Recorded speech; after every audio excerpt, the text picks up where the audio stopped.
Hello friends, welcome to income tax Gurukul. आज हम income tax के सैलरी सेक्शन को पढ़ रहे थे, तो आज हम पढ़ने वाले अलाउंसेस के बारे में। तो अलाउंसेस के बारे में सबसे पहले मैं आपको बता देता हूँ।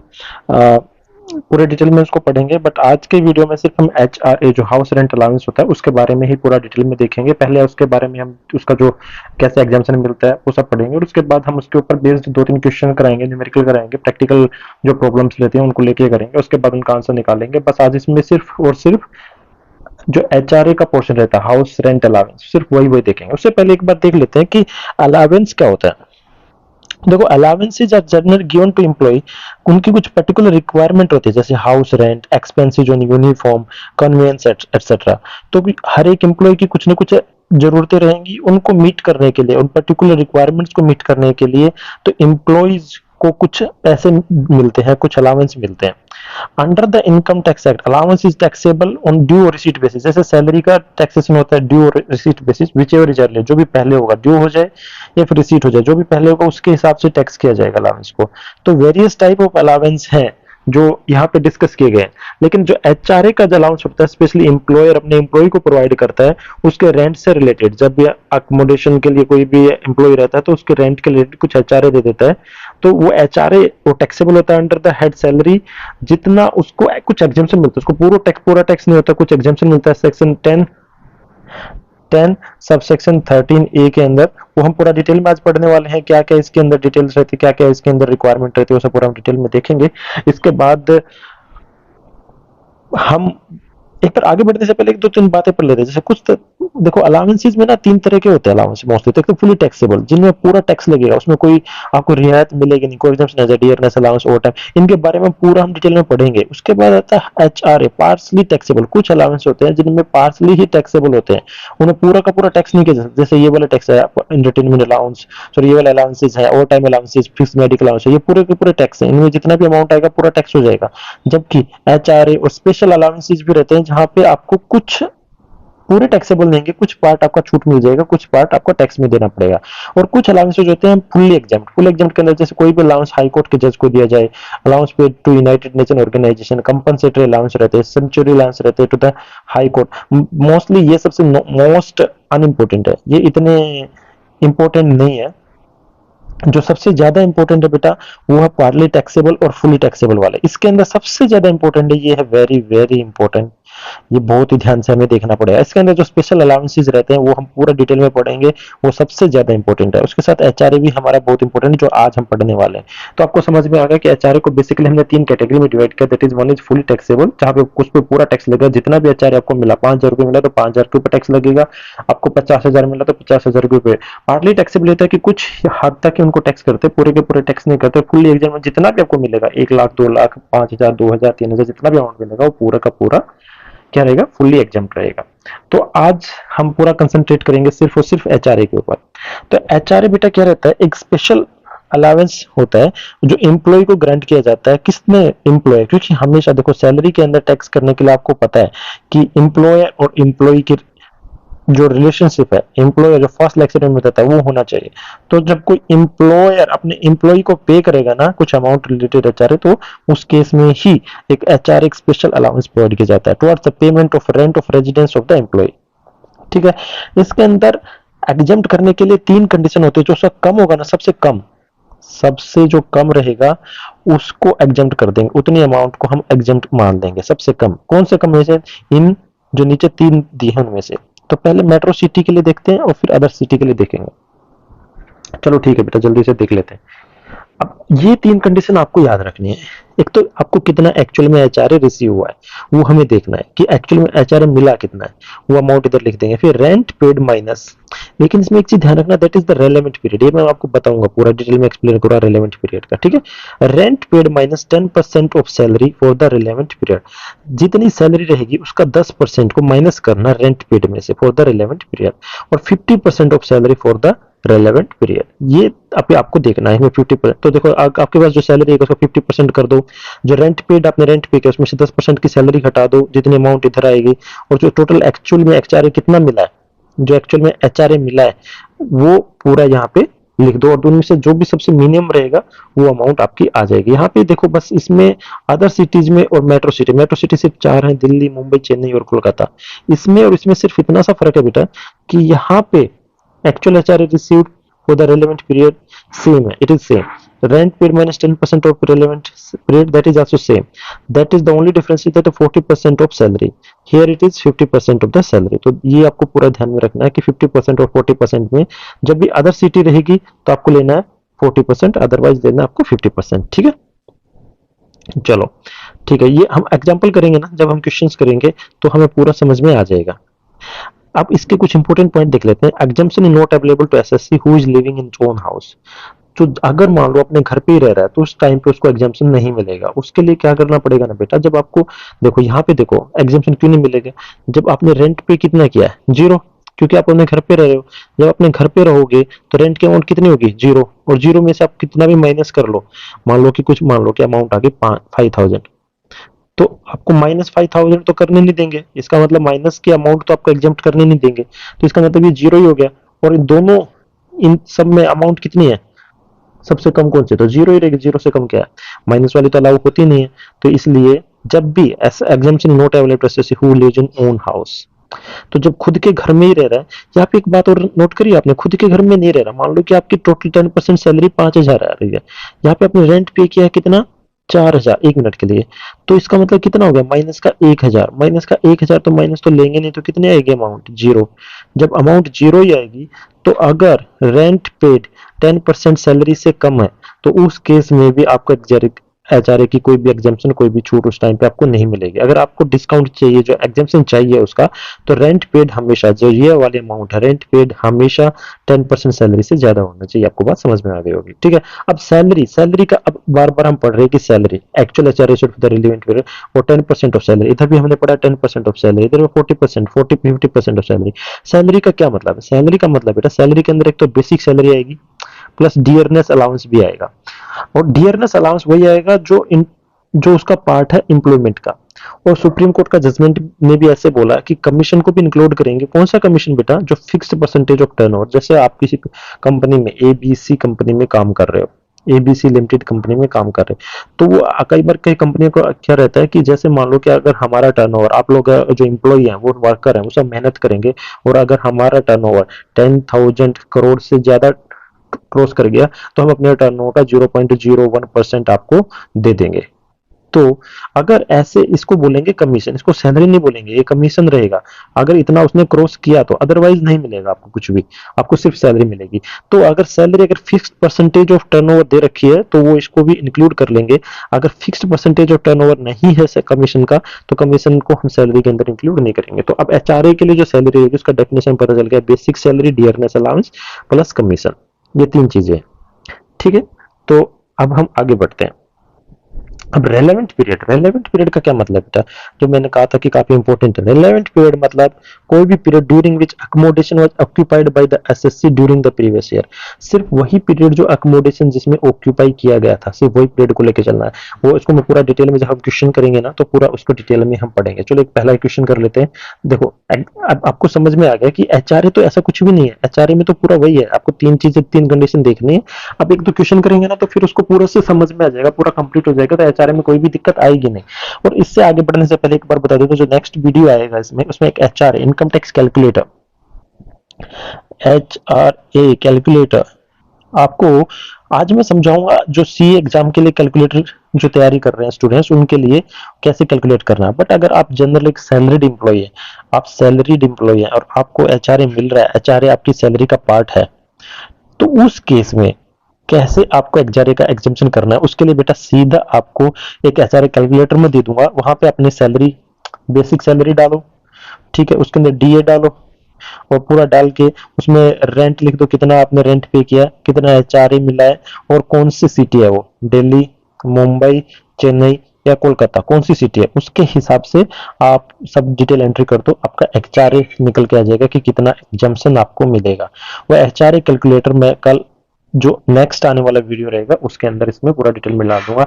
तो आप प्लीज चैनल को सब्सक्राइब कर दो यार, और उसके लिए बेल आइकन को भी प्रेस करिए, ताकि जब नया हमारा वीडियो आएगा इसके नेक्स्ट रिगार्डिंग, तो आपको नोटिफिकेशन मिल जाएगा कि हाँ ये वीडियो आ गया है, तो कोई भी सैलरीड एम्प्लॉय उसको देख सकता है। चलो अब हम करेंगे क्वेश्चन।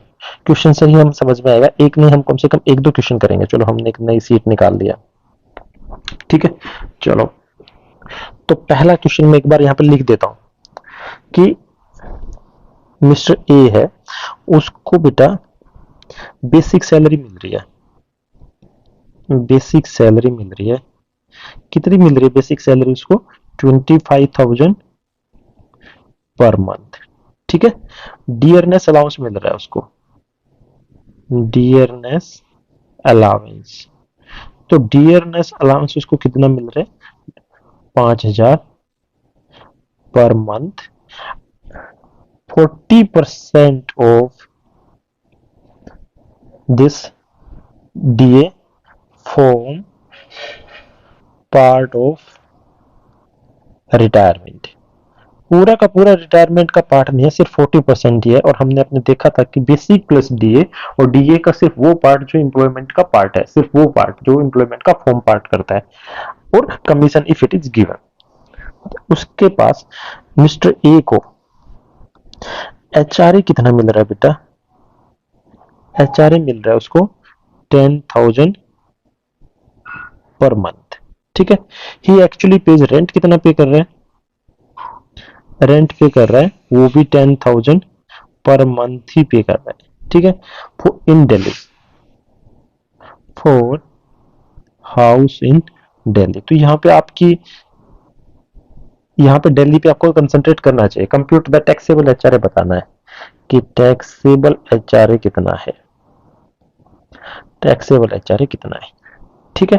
तो देखो list of the following, list of the following. तो पहला रहेगा बेटा फर्स्ट में actual HRA received. Actual HRA कितना रिसीव हुआ उसको? देखो एक्चुअल में एचआरए रिसीव हुआ उसको 10,000। एक्चुअल में एचआरए कितना रिसीव हुआ उसको? 10,000। कितने महीने का? एक महीने का। तो 12 महीने का कितना हो जाएगा? 1,20,000, ठीक है। दूसरा rent paid minus 10% of salary. एक बार थोड़ी बाद में कैलकुलेट करेंगे। तीसरा, तीसरा क्या है बेटा? 50% ऑफ, 50% ऑफ सैलरी। सैलरी का कितना लेना है? 50%। ये भी हम निकालेंगे। तो एक मैं इसको थोड़ा सा ठीक से लिख देता हूं, 50% ऑफ सैलरी। अब हम बात करते हैं सैलरी की। आपको पता है इसके लिए सैलरी निकालनी है, आपकी सैलरी की वैल्यू निकालनी है। तो salary is equal to basic salary. Basic salary कितनी बेटा? देखो यहाँ पे देखो 25,000 पर मंथ। तो कितनी हो गई? 25,000 पर मंथ प्लस डीए। और डीए के अंदर कितना बेटा? वही जो फॉर्मिंग पार्ट है, 5,000 पर मंथ है। तो 5,000 पर मंथ है, और इसका कितना पार्ट ही फॉर्म करता है? 40% ही फॉर्म करता है। तो एज परसेंटेज हटाओगे तो कितना आ जाएगा बेटा? ये 2,000 रुपए पर मंथ आ जाएगा। कमीशन दिया हुआ है? नहीं, कमीशन तो कुछ भी दिया नहीं है। तो टोटल ये आती इसकी बेसिक सैलरी। तो टोटल सैलरी कितनी आ जाएगी जो इसके पर्पज के लिए? दोनों को जोड़ दो, 25,000 और 2,000 कितनी होगी बेटा? 27,000 इंटू में 12 से करोगे तो कितना आ जाता है? 3030 आपके पास कैलकुलेटर होना चाहिए। 27 टू 54, 5 इज द कैरी, और 27 और 5 कितना हो गया? 32। तो 3,24,000 रुपए आ गए बेटा इसका सैलरी। सैलरी आ गई हमारी इस पर्पज के लिए, ठीक है। अब देखो रेंट पेड, रेंट कितना पे किया उसने? रेंट तो उसने पे किया 10,000 इंटू में 12 महीने के लिए पे, माइनस 10% ऑफ सैलरी। ये 3,24,000 का 10% कितना आ जाएगा? 32,400।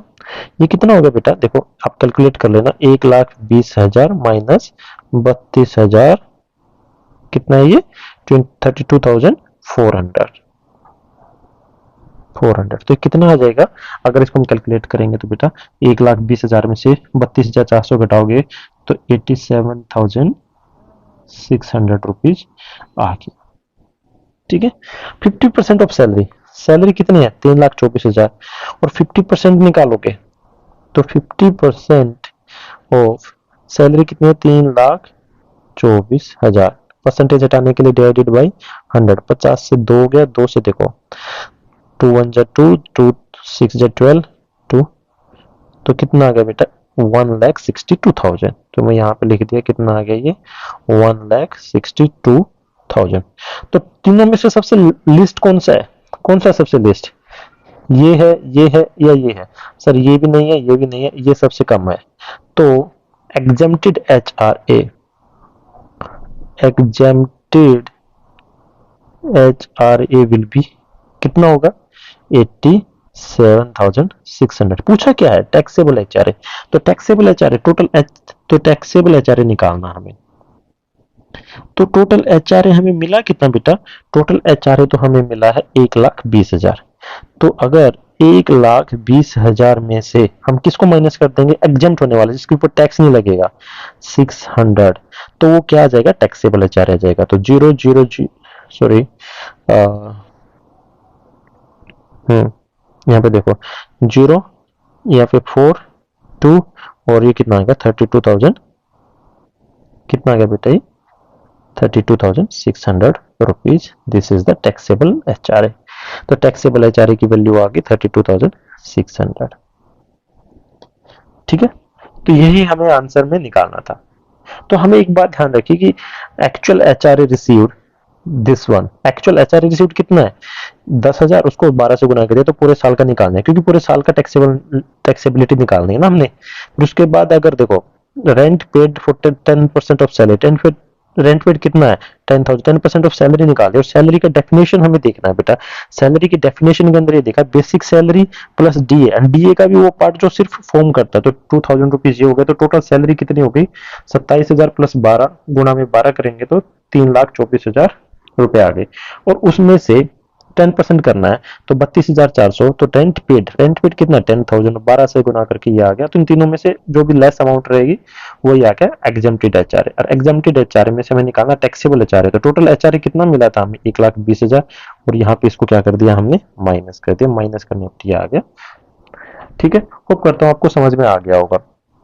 एक बार मैं आपको फिर से अपने थ्योरेटिकल पार्ट पे लेके चलता हूँ। ठीक है, इसमें एक और करेंगे हम, अभी हम नहीं रुकने वाला इसके बारे में। अच्छा एक बात पे और लेके चलता हूँ, देखो HRA कभी चेंज होता है, एक मिनट में यहाँ पे रफ कर देता हूँ। देखो HRA कभी चेंज हो सकता है, HRA चेंज मतलब एग्जाम्पशन कैसे किन किन चीजों किन फैक्टर पे डिपेंड करता है।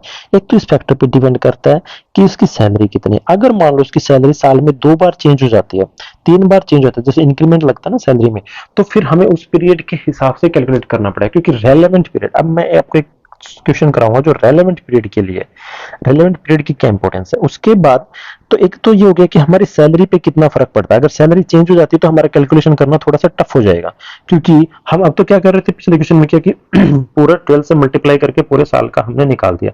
बट अगर वो 12 से मल्टीप्लाई तो इसलिए किया ना कि पूरे साल उसकी सैलरी सेम रही, बट प्रैक्टिकली ऐसे नहीं होता ना बेटा। हर साल आपकी सैलरी चेंज हो जाती है, हर महीने मतलब साल में एक बार इंक्रीमेंट लगता है। मान लो आपकी जनवरी में इंक्रीमेंट लग गया तो आपकी सैलरी 10,000 थी और आपने 10% का इंक्रीमेंट लग गया तो अगले साल 11,000, सॉरी अगले महीने 11,000 हो जाएगी। दिसंबर तक तो 10,000 फिर 11,000, तो उस केस में सैलरी चेंज होगी। प्लस आपका DA भी चेंज हो रहा है, तो सैलरी चेंज होते हैं DA चेंज हो रहा है तो उसके ऊपर फर्क पड़ता है। प्लस अगर आपने रेंट जो पे किया अगर वो चेंज हो गया तो भी उसके ऊपर। तो एक तो ये हो गया कि बेटा लोकेशन, किस लोकेशन पे हो, ठीक है पहली चीज। दूसरी चीज सैलरी अगर चेंज हो रही है तो थोड़ा सा ध्यान रखना है, salary plus DA plus commission. ठीक है, इसके बाद एक अगर HRA चेंज हो रहा है तो उसके ऊपर भी ध्यान करना, क्योंकि HRA भी यहाँ पे भी चेंज हुआ तो उसके बाद रेंट।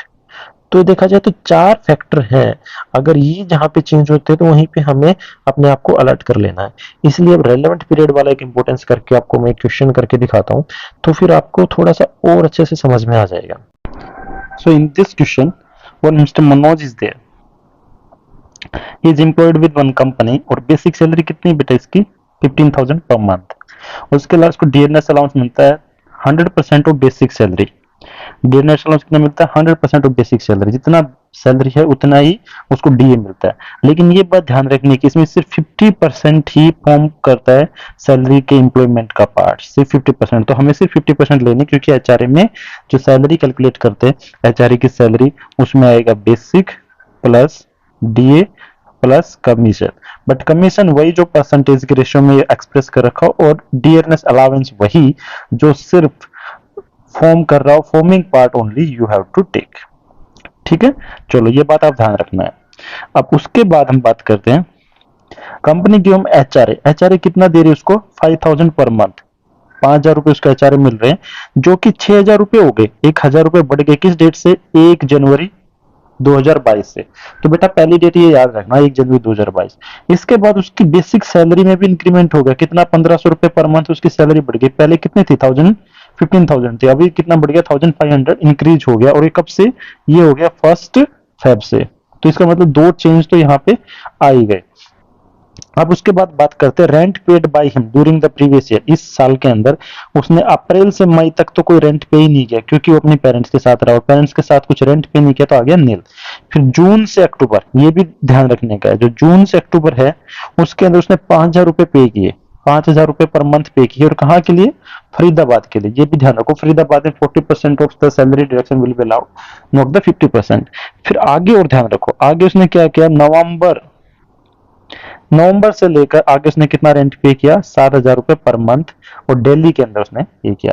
तो हमें असेसमेंट ईयर के अंदर ये बताना है कि ग्रोस सैलरी कितने, सैलरी हमें बतानी है उसकी बेटा, जबकि उसने ऑप्ट नहीं किया है, जो न्यू टैक्सेशन सिस्टम है वो उसको ऑप्ट नहीं किया है। तो उसके बारे में बताएंगे न्यू टैक्सेशन सिस्टम का क्या इफेक्ट पड़ेगा अगर उसको ऑप्ट करता है तो, और अगर नहीं ऑप्ट करता तो पहले हम इसी के हिसाब से करेंगे जो कि क्वेश्चन में दिया हुआ है। तो कोई नहीं बात। अभी देखो, आपको पता है कि सैलरी के अंदर एचआरए की कैलकुलेट करने के लिए बेटा, एचआरए कैलकुलेट करने के लिए कुछ फैक्टर्स होते हैं जिनके बारे में मैंने डिटेल में बताया था। पहली बात तो बताई थी कि एचआरए कितना मिला। तो अगर मान लो एचआरए चेंज हो रहा है तो हमारी ये जो कैलकुलेशन है वो चेंज हो, लिस्ट इनमें से तीनों में से सबसे कम लेना है, तो जो भी कम रहेगा। तो एचआरए चेंज हुआ तो हमें वहां पे रुक जाना है, कहीं इधर भी कौन से भी महीने में चेंज हुआ। उसके बाद रेंट पेड, अगर रेंट पेड भी चेंज हो रहा है ना तो भी हमें ध्यान रखना है, और -10% ऑफ सैलरी। तो अब सैलरी भी अगर कहीं पे चेंज हो रही है, और सैलरी का मतलब सिर्फ सैलरी नहीं है, सैलरी का मतलब है basic plus DA plus commission, ये सैलरी का फॉर्म पार्ट कर रहा है। फिर उसके बाद तीसरी थी कौन सी? 50% और 40% ऑफ सैलरी। इसका मतलब ये होगा कि कोई प्लेस भी चेंज हो रहा है, क्योंकि 50 और 40%, तो ये 2-3 फैक्टर मैंने बताए थे आपको कि इसके हिसाब से ये चेंज होगा। ठीक है, तो अब हम एक टाइमलाइन बना लेते हैं। टाइमलाइन में बेटा सबसे पहले कौन से साल की बात कर रहे हैं? ये बात कर रहे हैं 2021-22 की। तो ठीक है, ये है 2021-22 का हमने टाइमलाइन बना ली। तो 2021-22 में 1 अप्रैल 2021 से शुरू करते हैं। तो पहला चेंज कब हुआ? अप्रैल और मई तक तो ठीक था, उसमें जून में उसने भाई साहब ने एक अकोमोडेशन रेंट पे ले लिया फरीदाबाद में। तो 1 4 2020 2 महीने तक, अप्रैल और मई, जून, 1 6 से उसने अपना चेंज कर लिया। फर्स्ट यहाँ पे चेंज हो गया, फर्स्ट वन, और सेकंड चेंज यहाँ पे हो गया। क्यों? क्योंकि यहाँ पे उसने एचआरए देना पड़ा 5,000 रुपए, पहले रेंट देना पड़ा उसे 5,000 रुपए।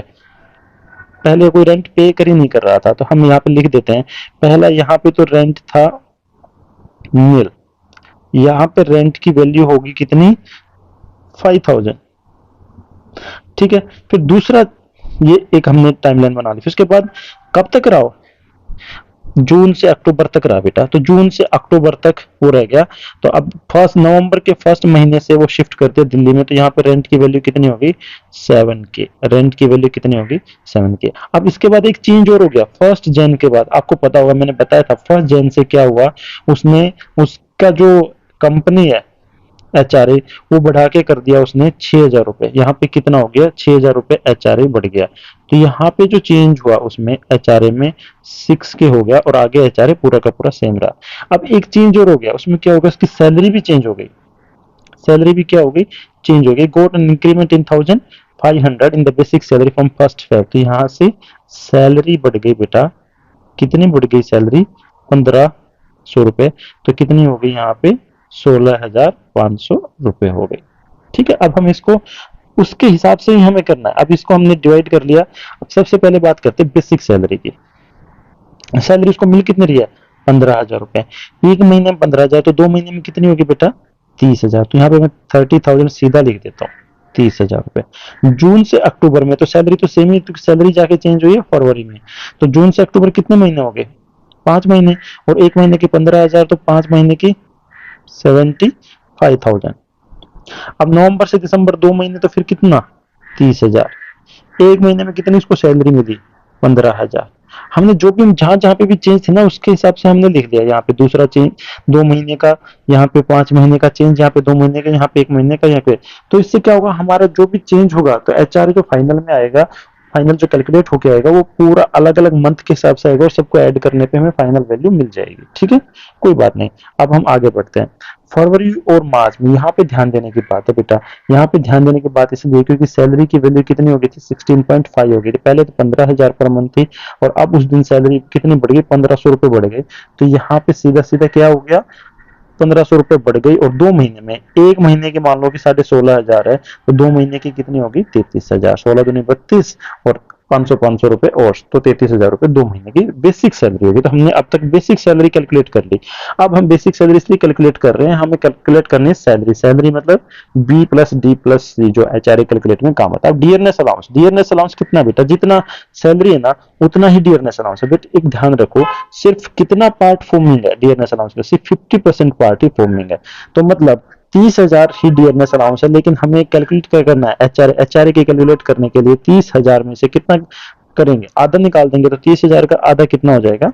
15,000। तो इसकी वैल्यू डियरनेस अलाउंस की कितनी आ जाएगी? 15,000। इसकी देखो, इसकी कितनी आएगी बेटा? इसकी आ जाएगी 37,500 रुपए, क्योंकि आधा कर दिया हमने। यहाँ पे इसका आधा कितना आ जाएगा? फिर आ जाएगा 15,000 रुपए। और इसका आधा कितना आ जाएगा? 7,500। ठीक है, ये कितना कर दिया मैंने पीछे? 1 मिनट गलत लिख दिया। आप कैलकुलेट, ये सब मिस्टेक आपको नहीं करनी है, उसका पूरा ध्यान रखना है, क्योंकि अगर आपने ऐसा कर दिया तो पूरी की पूरी, यहाँ पे देखो 16 के हिसाब से 16,500 रुपया आ गया यहाँ पे डियरनेस अलाउंस। तो सैलरी के एचआरए के लिए सैलरी कितनी? बेसिक प्लस डी है, और बेसिक प्लस डी पर कमीशन तो है ही नहीं इसमें। तो इन दोनों को क्या कर देंगे? जोड़ देंगे। यहाँ पे जोड़ने पे ये कितना आ जाएगा? 45,000 आ गया सैलरी का पर्पज। तो अब यहाँ पे जो यार है ना, इसका सैलरी, इसका सैलरी, तो यहाँ पे अब हमें ये अमाउंट लेनी है for the month April to May. तो अब इसमें भी अगर इसको ऐड करेंगे, तो अब सबके पास कैलकुलेटर होना चाहिए। आपको चाहे कितना भी आए, आपको कैलकुलेटर में ही करना है। तो 75,000 प्लस 37500 कितना आ गया बेटा? 1,12,500। ठीक है, ये कितना आ गया? ये आ गया 45,000। सिंपल मैथमेटिक्स, अभी कुछ भी नहीं है। ये कितना आ गया? ये आ गया 22,500 रुपए। ये आ गया, ये कितना आ गया देखो। उसी टाइम पे जहां पे भी आपको कैलकुलेशन का थोड़ा सा भी लग रहा है, उसी टाइम पे अपना कैलकुलेटर निकाल के उसका कैलकुलेशन कर दो। तो ये कितना आ गया बेटा? 49,500। चलो ठीक है, सैलरी तो हमारी आ गई। अब हमें निकालना है एचआरए। एचआरए वो भी कितना? Exempt HRA. कितना एचआर एग्जेम्प्ट है वो निकालना है। कोई नहीं, एक्चुअल में एचआरए मिला कितना? ठीक है, देखो शुरू से ही उसने एचआरए कितना मिल रहा है? शुरू से उसे मिल रहा है बेटा एचआरए, देखो यहाँ पे लिखा हुआ है 5,000 रुपए। तो हमें कोई टेंशन की बात नहीं, लेकिन चिंता हमें कब से करनी? 1 जन से वो कितना हो गया? 6,000 रुपए। तो जनवरी तक कोई दिक्कत नहीं है। तो 5,000 रुपए अगर मिला, तो अप्रैल और मई का 2 महीने का कितना मिल जाएगा? 5 का 2 से गुना कर देंगे, तो कितना हो जाएगा? 10,000 रुपए। ठीक है, यहाँ पे कितने महीने? 5 महीने। 5 महीने का कितना करेंगे? ये वाला 5 महीने, और एक महीने का कितना मिल रहा है? 5,000। तो 5 महीने का कितना मिलेगा? 25,000 रुपए। ठीक है, यहाँ पे 2 महीने हैं, तो एक महीने का अगर 5 है, तो 2 महीने कितना? 10,000। लेकिन जनवरी से ध्यान रखो, जनवरी से क्या हो गया? जनवरी से वैल्यू हो गई इंक्रीज, क्योंकि जनवरी से 1 जन 2022 से ये कितना हो गया? 6,000 रुपए हो गया एचआरए। तो 1,000 रुपए बढ़ गया ना। तो अब यहाँ पे उसके हिसाब से ही, तो एक महीने का अब कितना हो गया बेटा? 6,000 रुपए। लेकिन यहाँ पे कितना है? यहाँ पे फरवरी और मार्च 2 महीने का निकालना, तो 2 महीने का कितना हो जाएगा? 6 का 12,000 रुपए। क्योंकि आपने बात नोट करोगी फॉर द रेलेवेंट पीरियड, जो मैंने आपको बताया था रेलेवेंट पीरियड का डेफिनेशन क्या हो, मतलब क्या मतलब क्या है, उसका मतलब ये है कि इस रेलेवेंट पीरियड में, कौन सा रेलेवेंट पीरियड में, मार्च अप्रैल में वो भाई साहब कुछ रेंट ही पे नहीं कर रहा था, अप्रैल जून अप्रैल में कुछ पे कर रहा था, यहाँ पे कुछ पे कर रहा था, कौन सी सिटी चेंज कर ली, तो हर जगह कुछ ना कुछ चेंज होता है। तो फिर उस पर्टिकुलर रेलेवेंट पीरियड के लिए एक एक पीरियड, तभी हमने ये टाइमलाइन बनाई और यहाँ पे चेंज देखा किधर किधर चेंज है, और पूरे चेंज को हमने नोट डाउन कर लिया कि इस महीने में ये चेंज है जो हमारे एचआरए की कैलकुलेशन को इफेक्ट करेगा। तो हमें सबसे बड़ी बात है कि हमारा कंसेप्ट जो है, जो लॉजिक है, वो पूरा क्लियर होना चाहिए। अगर वो लॉजिक क्लियर हो गया तो मैथ्स का ही क्वेश्चन देखा जाए तो जो सम है उसको कैसे अप्रोच करना है वो हमें एक पता चल जाए कि अप्रोच कैसे करना है, इसमें क्या क्या इंग्रेडिएंट चाहिए इसको सोल्व करने के लिए, तो ऑलरेडी हमारे पास होनी चाहिए। तो सबसे पहले हमें पता चल गया कि हमारे पास ऑलरेडी सैलरी का पता चल गया कि सैलरी कितनी है, एचआरए पर्पज के लिए जो सैलरी है वो कितनी है, वो हमें पता चल गई है। ठीक है, अब rent paid minus 10% of salary. अब देखो शुरू में तो भाई साहब ने कोई रेंट पे ही नहीं किया, नील था, कितने 2 महीने के लिए कोई रेंट पे नहीं किया, तो रेंट पेड में से माइनस 10% ऑफ सैलरी, सैलरी कितनी है 45,000 इन 2 महीनों के लिए, तो इसका 10% कितना होगा 4500, जीरो में से 4500 घटाएंगे तो क्या बेटा, क्या उसको माइनस में करके दे देंगे, नहीं जीरो, क्योंकि एचआरए में इन लिस्ट इनमें से कम लेना है, तो जो इनमें से लिस्ट लेना है, तो अगर ये तो क्या हो गया माइनस में आ जाएगा, जब माइनस में आ जाएगा तो माइनस से तो छोटा, सबसे छोटा तो माइनस का तो ये वाली अमाउंट ही आ जाएगी। और जो अगर इसका मतलब ये हुआ एग्जाम्प्ट अमाउंट कितनी है नेगेटिव में, एग्जाम्प्ट अमाउंट मान ले 1000 रुपए आएगी, मतलब एग्जाम्प्ट अमाउंट 1000 रुपए, इसका मतलब ये क्या, एसएससी को 1000 रुपए देना पड़ेगा क्या, उसके ऊपर टैक्स देना पड़ेगा, नहीं, इसका मतलब जो नेगेटिव वाली अमाउंट है उसको हम क्या कर लेंगे जीरो। अब 40% ऑफ सैलरी और 50% of salary very easily way कहाँ पे स्टे कर रहा है, वो तो अपने पेरेंट्स के साथ स्टे कर रहा है, तो इसमें हम ये निकाले चाहे ये ना निकालें, क्योंकि एक लाइन और ऐड कर देता हूं, यहाँ पे आ गया एग्जेम्प्टेड, एग्जेम्प्टेड एचआरए, तो सैलरी का 40% निकाल लो चाहे 50% निकालो, कितनी भी अमाउंट यहाँ पे निकालो आप, तो इसमें कितना आ जाएगा, ये अमाउंट आ जाएगी बेटा नील। तो मतलब इन 2 महीने के लिए, इसका मतलब ये हुआ इन फर्स्ट 2 मंथ के लिए आपको कोई भी एचआरए का डिडक्शन नहीं मिलेगा, क्यों, क्योंकि you are staying at the parents house. और अगर आप पेरेंट्स को भी अगर रेंट दे के, जो मैंने आपको कंसेप्ट बताया था कि अगर आप पेरेंट्स को रेंट दे रहे हो, बाकायदा उसमें टीडीएस हो रहा है, और आपके पेरेंट्स उसको रिफ्लेक्ट कर रहे हैं आईटीआर में, तो उस केस में आप कर सकते हो, उसमें आप मिल लेने की जरूरत नहीं है, जरूरी नहीं है कि आपको पेरेंट्स को रेंट, हो भी सकता है पेरेंट्स को भी रेंट देना पड़े, तो उस केस में आप यहाँ पे अमाउंट दोगे, यहाँ पे अमाउंट आएगी रेंट पेड, और रेंट पेड में से फिर सैलरी माइनस करेंगे, फिर जो अमाउंट आएगा यहाँ पे लिख देंगे। तो नॉर्मली इस केस में नहीं है तो हम इसको एज इट इज रखेंगे। अब रेंट पेड तो कौन से, जून से अक्टूबर। अब देखो बेटा जून से अक्टूबर के लिए उसने कितना रेंट पे किया 5000, और फरीदाबाद में पे किया, तो रेंट पेड कितना हो गया 5000, और कितने टाइम के लिए, कितने टाइम के लिए बेटा 5000 भी 5 महीने के लिए, 5000 का कितना हो जाएगा 25,000, और 25,000 में से 10% ऑफ सैलरी कितना है, कितना कितना जो 11,250 माइनस करेंगे, तो चलो ठीक है हम कैलकुलेटर निकाल लो और इसको माइनस करो, तो रेंट पे 5 महीने का कितना होगा 25,000, माइनस माइनस करेंगे कितना 11,250, तो ये कितना आ गया बेटा 13,750 रुपया आ गया, ये कितना आ गया, चलो इस पेन को यूज कर लेते हैं, 13,750, 13,750 यहाँ पे आ गया इतना। ठीक है 50% ऑफ सैलरी, अब इसके बाद निकालना 50% ऑफ सैलरी, क्यों 50% नहीं निकालनी सर, 40% की फरीदाबाद में स्टे कर रहा है, चलो कोई ना भाई, आप 40% निकाल लो, 1,12,500 का 40% निकाल लो, उसमें क्या है, तो कितना आ गया बेटा 45,000, तो यहाँ पे लिख लो आप 45,000। अब इन तीनों के अंदर कौन सा कम है, तीनों के अंदर सबसे कम अमाउंट कौन सी है, वो है 13,750 रुपए। ठीक है कोई बात नहीं, तो हमारा एग्जेम्प्टेड एचआर इस केस में कितना आ गया 13,750 रुपए। नेक्स्ट केस देखते हैं, इसमें देखो रेंट पेड कितना, अब उसने क्या किया उसके बाद नवंबर, जून से अक्टूबर, तो उसके बाद नवंबर में क्या किया उसने, दिल्ली में रहने लग गया, और रेंट की अमाउंट भी कितनी होगी 7,000 रुपये हो गई, तो 2 महीने का रेंट 7 का कितना हो गया भाई 14,000, माइनस 10% ऑफ सैलरी, ये थी 10%, तो इसकी कितनी होगी 4500, तो 14,000 में से 4500 आप घटाओगे तो कितना बचेगा बेटा 9500, तो लिख दो इधर, लिख दो इधर कितना बचेगा 9500। अब ये देखो अब वो दिल्ली में शिफ्ट हो गया, दिल्ली में शिफ्ट हो गया तो 50% लेना पड़ेगा, तो इसका 50% 45,000 का 50% कितना होएगा, 22,500 रुपए। अब इन तीनों में से कम कौन सा है, तीनों में से कम है 9500, तो इसका आंसर कितना आ गया 9500। तो एग्जाम्प्टेड एचआरए इस केस में इस महीने के अंदर कितना होगा 95 रेलेवेंट पीरियड के लिए, ठीक है।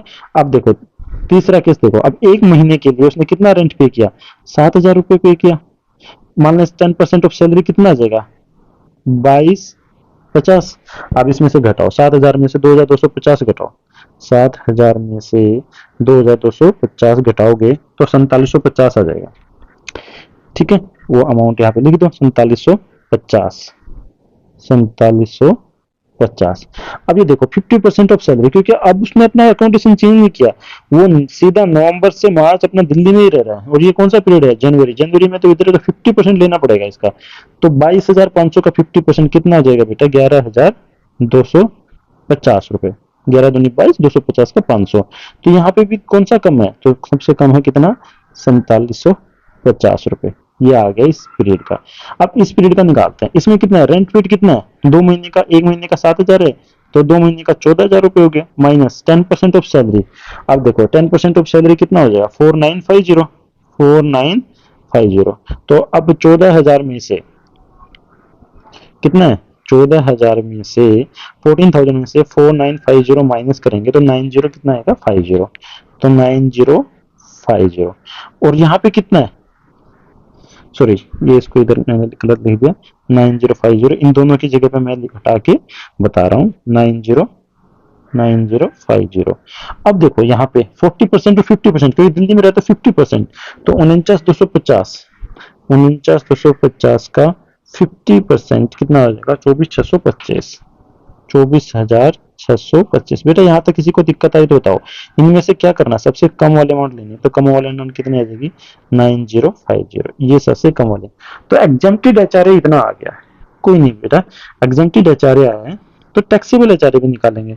अब टैक्सेबल एचआरए निकालने के लिए, टैक्सेबल एचआरए निकालने के लिए क्या करेंगे, जो टोटल एचआरए कितना मिला था उसको 10,000, इसमें से माइनस कर देंगे नील, तो जीरो माइनस करते कि पूरा का पूरा जितना भी एचआरए मिला ना पूरा का पूरा टैक्स करेंगे, ठीक है। यहाँ पे कितना था 25,000, एक्चुअल में एग्जेम्प्ट कितना हो गया 13,750, 25,000 में से 13,750 एग्जेम्प्ट हो गया, तो 25,000 में से 13,750 माइनस करेंगे तो कितना हो जाएगा 11,250 के ऊपर टैक्स लगेगा। बेटा ये टैक्सेबल एचआरए निकाल रहे हैं, आपको 25,000 मिला था, 11,250 के ऊपर टैक्स देना पड़ेगा, बाकी पे नहीं देना पड़ेगा।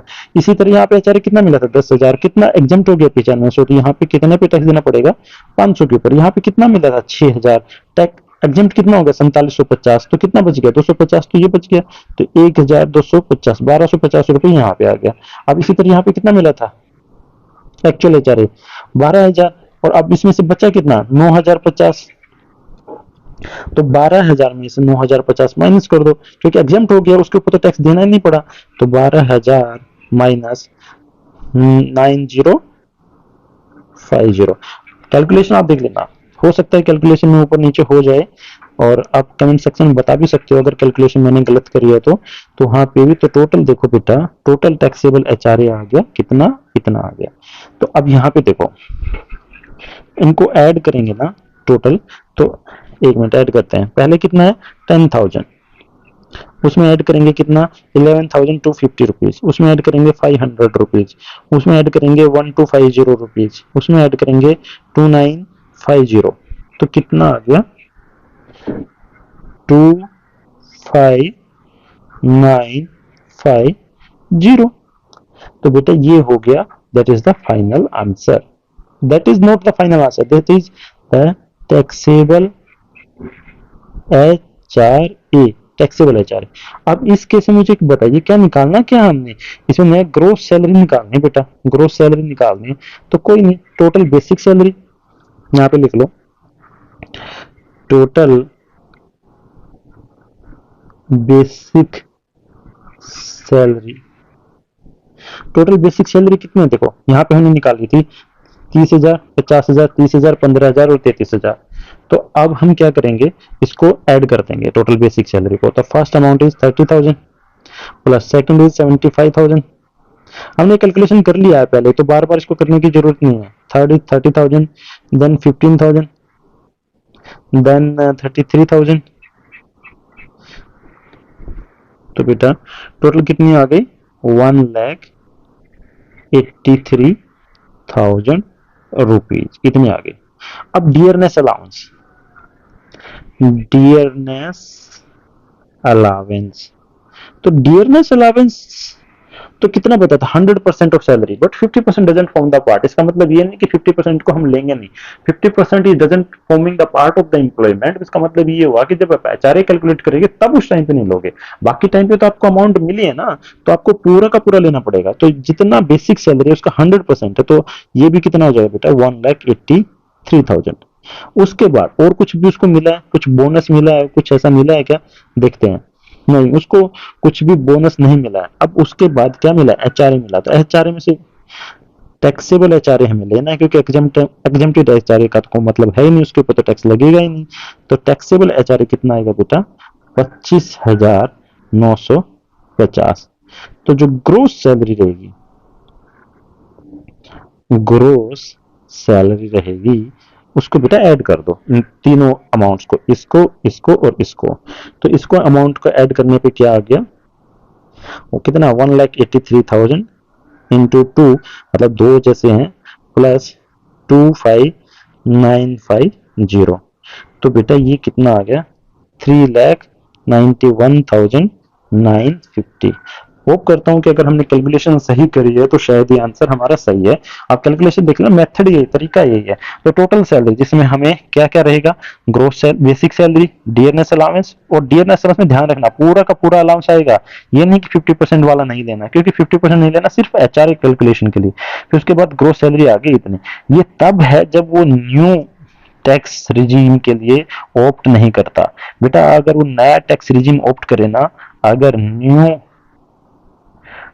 टैक्स रिजीम अगर वो ऑप्ट करे, कहे कि मैं उसके अंदर टैक्स भरूंगा, तो उसके अंदर आपको पूरा का पूरा एचआरए, जिसमें आपकी टोटल बेसिक तो वही रहेगी 1,83,000, ठीक है। उसके बाद डियरनेस अलाउंस, डियरनेस अलाउंस भी उतना 1,83,000, ठीक है। उसमें कोई भी छूट नहीं मिलेगी एचआरए में। तो टोटल का पूरा एचआरए कितना आएगा बेटा? पूरा का पूरा एचआरए ये रहा 10,000, 25,000, 35,000, और 10 कितना हो गया? 35, 10 45,000, और ये 45 और 10 57 और 63,000। तो 63,000 का एचआरए भी इसमें ऐड हो जाएगा। तो टोटल सैलरी यहाँ पे बढ़ के आ जाएगी। अब आपको समझ में आया कि सर 63,000 का एचआरए इसमें ऐड हो गया, मतलब क्या हुआ इसका? इसका मतलब ये है, यहाँ पे तो एचआरए सिर्फ कितना ऐड हुआ था? 25,950। यहाँ पे कितना? पूरा का पूरा एचआरए ऐड हो गया। तो उसमें डिडक्शन नहीं मिलती न्यू टैक्स रिजाइम के अंदर, न्यू टैक्स ये डिडक्शन नहीं मिलेगी एचआरए वाली। तो एचआरए वाली अगर आप न्यू टैक्स रिजाइम को ऑप्ट करना सोच रहे हो, तो फिर आप उसमें देखो कि एचआरए की वैल्यू भी आपको ऐड करनी पड़ेगी। जितना एचआरए मिला पूरा का पूरा एचआरए, इनको ऐड करने के बाद जो ग्रोस सैलरी आएगी वो थोड़ी ज्यादा आएगी। लेकिन आपको पता है न्यू टैक्स रिजन, मैंने उसके ऊपर कोई वीडियो अभी तक डाला नहीं है, उसके ऊपर भी डालेंगे वीडियो, तो आपको पता चलेगा कि जो न्यू टैक्स रिजन की जो स्लैब रेट है, टैक्स रेट है, वो थोड़ी सी कम है कंपैरेटिवली। नहीं, कम नहीं बोल सकते, लेकिन अगर आपको डिडक्शन नहीं मिल रहा तो बाकी, जैसे उसमें क्या ना कि शुरू में आपकी, इसमें तो जो पुराना ओल्ड सिस्टम है उसमें तो 5% है, फिर उसके बाद सीधा 20%। उसमें ऐसा नहीं है, उसमें 5% रहेगा, फिर कुछ टाइम के बाद 7, 7.5%, फिर 10%, फिर 12.5%, 15%, ऐसे करके बढ़ रही है वो। तो उसके ऊपर भी हम पूरा डिटेल में डाल देंगे। तो करता हूँ आपको पूरा समझ में आ गया होगा एचआरए का चैप्टर, एचआरए के अंदर कैसे कैलकुलेट करना है, कैसे उसमें। अब हम नेक्स्ट वीडियो के अंदर देखेंगे कि इसकी टैक्सेबिलिटी जो कैलकुलेशन है एक आम आदमी कैसे कर सकता है, कि एक इनकम टैक्स कैलकुलेटर जो इनकम टैक्स डिपार्टमेंट की ऑफिशियल वेबसाइट में मिलता है उसको कैसे यूज करते हैं वो देखेंगे। ठीक है, तब तक आप अपना ध्यान रखिए। इसमें कोई डाउट है, अगर कोई समझ में नहीं आया तो प्लीज मुझे बताइए, कमेंट सेक्शन में कमेंट कीजिए, और कोई भी डाउट है तो आप बेझिझक के मुझे पूछ लीजिए। चैनल को सब्सक्राइब करना मत भूलिए, शेयर कीजिए, सब्सक्राइब कीजिए, और नोटिफिकेशन के लिए बेल आइकन को दबाइए। आप पढ़ते रहिए, स्वस्थ रहिए।